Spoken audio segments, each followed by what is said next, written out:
Hey guys, this is Regina, and welcome to my YouTube channel, and this is my very first YouTube video. But before we get started, let me dive right into my YouTube channel, because we got more than just VHS and DVD openings. But before we get into the VHS and DVD openings, allow me to introduce myself. My name is Regina. I'm a multi-international, Pan-American, British, Irish, Swedish, Canadian actress, manager, writer, director, producer, animator, cartoonist, painter, author, composer, singer, songwriter, musician, also known as the multi-instrumentalist, and I'm a dancer too. I currently perform all around the world with my barbershop quartet, the Animaniacs. That's the name of the Pan-American musical collective name for a fictional musical comedy group and entertainment and merchandising media franchise, co-produced and distributed by Warner Brothers, the second after Looney Tunes.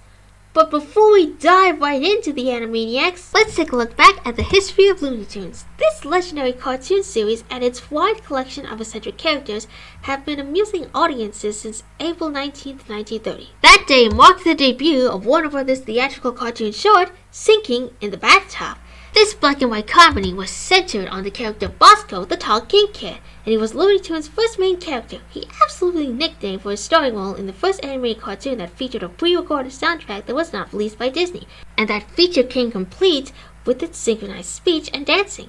Unfortunately, this cartoon also marked the beginning of Looney Tunes' use of ethnic and racial stereotypes in its animations. By 1933, Bosko and his friends were no longer part of the Looney Tunes family due to a copyright dispute. This pivotal event led to the introduction of new characters, including the series' first major star, Porky Pig. Porky Pig made its debut in Warner Brothers' 1935 Merrie Melodies cartoon, I Haven't Got a Hat. Within a few years, Looney Tunes introduced its signature theme, the Merry-Go-Round Broke Down, along with the Merrie Melodies theme, Merrily We Roll Along, and Porky Pig's signature catchphrase, "It's that's all, folks." But it's not over yet. Porky Pig couldn't carry the entire series by himself. He was joined by dozens of other creations like Daffy Duck, Elmer Fudd in the Merrie Melodies cartoon, Elmer's Candy Camera, Bugs Bunny in the Merrie Melodies cartoon, Wild Hare, and Tweety in the Merrie Melodies cartoon, A Tale of Two Kitties. Bugs Bunny initially starred in the color Merrie Melodies shorts, following the success of 1940's Wild Hare. Bugs Bunny made his official debut as a cast member in 1944 in the Looney Tunes cartoon, Buckaroo Bugs. While Warner was caught in a bitter rivalry with Disney, the production house made several technical advancements in the years that followed. One such innovation was the incorporation of color in 1942 with the cartoon, The Hepcat. The final black and white Looney Tunes cartoon was Friz and Buddy in 1943, directed by Frank Tashlin. The inspiration for the changeover was Warner's decision to re-release only the colored cartoons in the Blue Ribbon Classics of Merrie Melodies. Bugs Bunny made a cameo appearance in 1942 with the Tex Avery Bob Clampett cartoon, Crazy Cruise, and also at the end of the Frank Tashlin 1943 cartoon, Porky Pig's Feet, which marked Bugs Bunny's only official appearance in a black and white Looney Tunes cartoon. And afterwards, Leon Schlesinger sold his interest in the cartoon studio in 1944 to Warner Brothers and went into retirement, and then he died 5 years later. And more popular Looney Tunes characters were created, most of which first appeared in Merrie Melodies cartoons, such as Pepe Le Pew, Sylvester, Yosemite Sam, Foghorn Leghorn, Marvin the Martian, Wile E. Coyote the Roadrunner, Granny, Speedy Gonzales, and the Tasmanian Devil. It was during this era that the series won 5 Academy Awards. Tweety Pie for Tweety, for Sentimental Reasons for Pepe Le Pew, the Speedy Gonzales cartoon from 1955, Birds Anonymous for Sylvester and Tweety, and 99 Bugs for Bugs Bunny and Yosemite Sam. During the mid to late 1960s, the cartoons were produced by former Warner Brothers cartoon employees David DePatie and Friz Freleng, and later Format Productions and Warner Brothers 7 Arts, after Warner Brothers shut down their animation studio.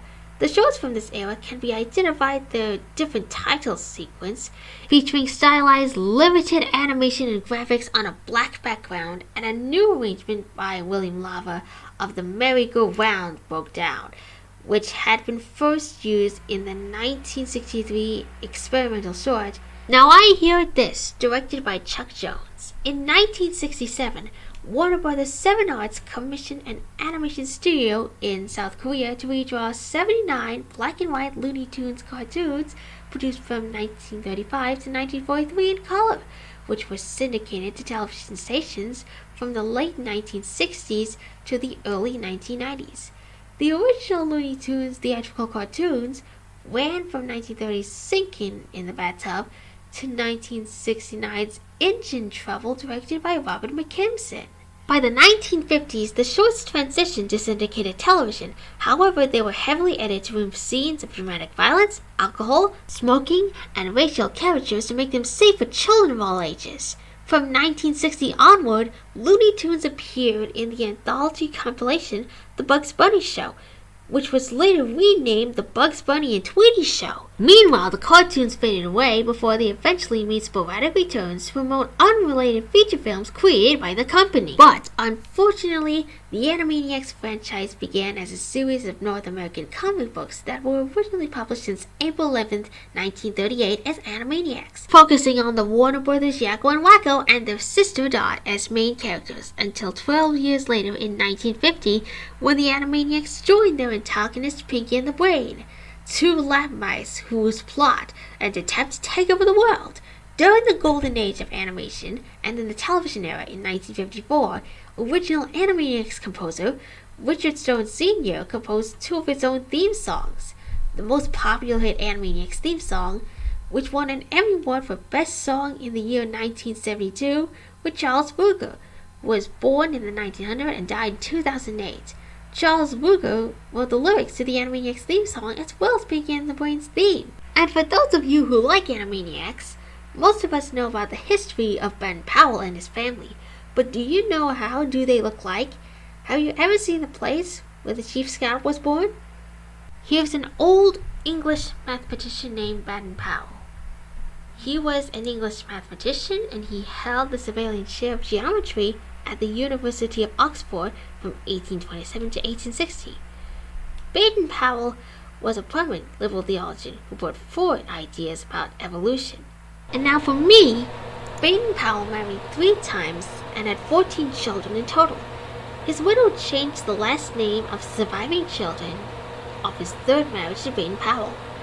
Baden Powell's first marriage on July 21st, 1821 to Eliza Rivas, who died on March 13, 1836, was childless. His second marriage on September 27, 1837 to Charlotte Pope, who died on October 14, 1844, produced 1 son and 3 daughters: Charlotte Elizabeth Powell, Baden Henry Powell, Louisiane Powell, and Laisha Mary Powell.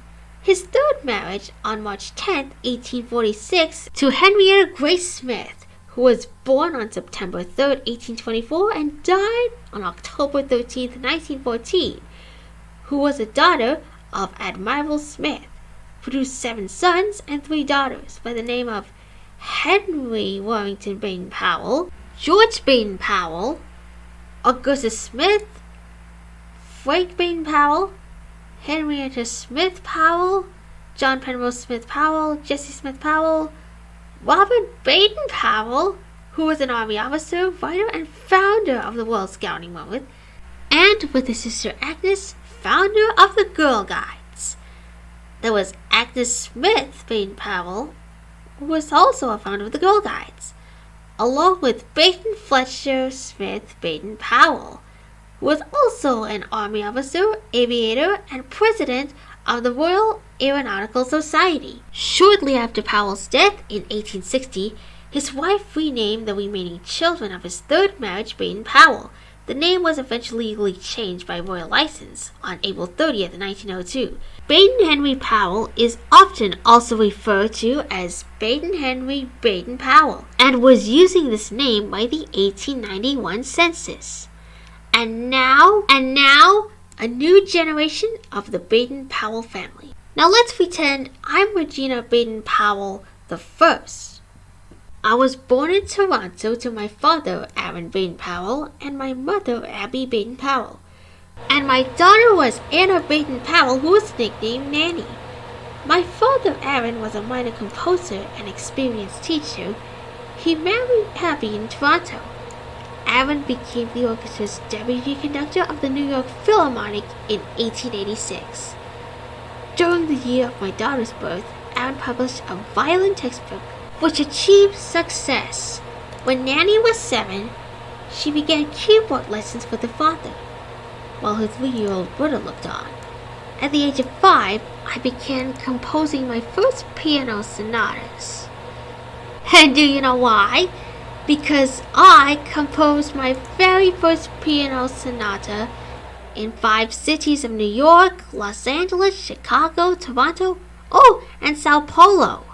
But I'm going to do my best to play my very first piano sonata that I composed in 1914 at the beginning of World War I, including my 4th movement, the Minuet in F major, my 5th movement, the Adagio in E major, and one of my personal favorites, the Brazilian composer named Ernesto Nazareth. You know his name, right?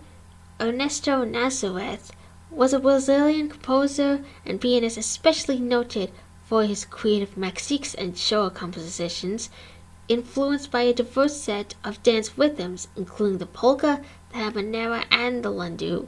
He combined these elements with his classical training to create compositions that he called Brazilian tangos, the Mexiques one, right? Ernesto Nazareth's piano repertoire is now part of the teaching programs of both classical and popular styles, as Ernesto Nazareth once served at the boundary between these two worlds. Ernesto Nazareth was noted for creatively combining diverse influences into his music, but not only of Brazilian music, but also from the music of Europe, Africa, and ragtime.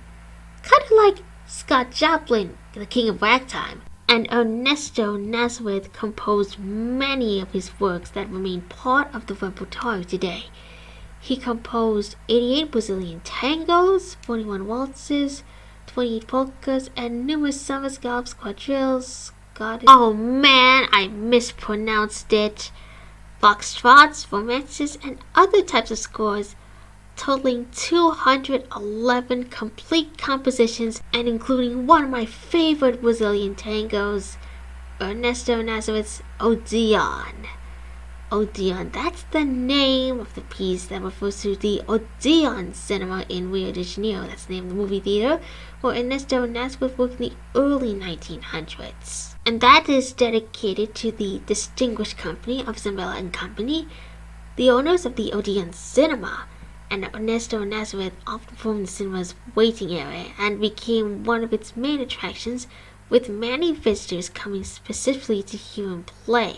But I'm going to play the Odeon movement for my very first piano sonata that I composed during World War I back in 1914. That's right, my favorite, the Odeon movement for my very first piano sonata that I composed. But I'm going to upload it in the future. But in the meantime, that's it for All About Me and My Friends the Animaniacs, Part 1. So, we talked about Looney Tunes. We talked about the Animaniacs' early years. We talked about my family, the Baden Powell family. Especially my favorite piece, the Odeon movement, for my very first piano sonata that I've composed back in 1914. But in the meantime, stay tuned for Part 2 where we talk about my musical comedy group, the Animaniacs, and their franchise spawning their longest running show in television history, feature films, comic books, music albums, video games, and stage musicals that first made their debuts on Broadway throughout the 1970s and in London in the 1980s. You know, many of the Animaniacs characters and stars have made and continue to make cameo appearances in television shows, films, and other media. So be sure to stay tuned for that, like, comment, and subscribe, and I will see you in the next video!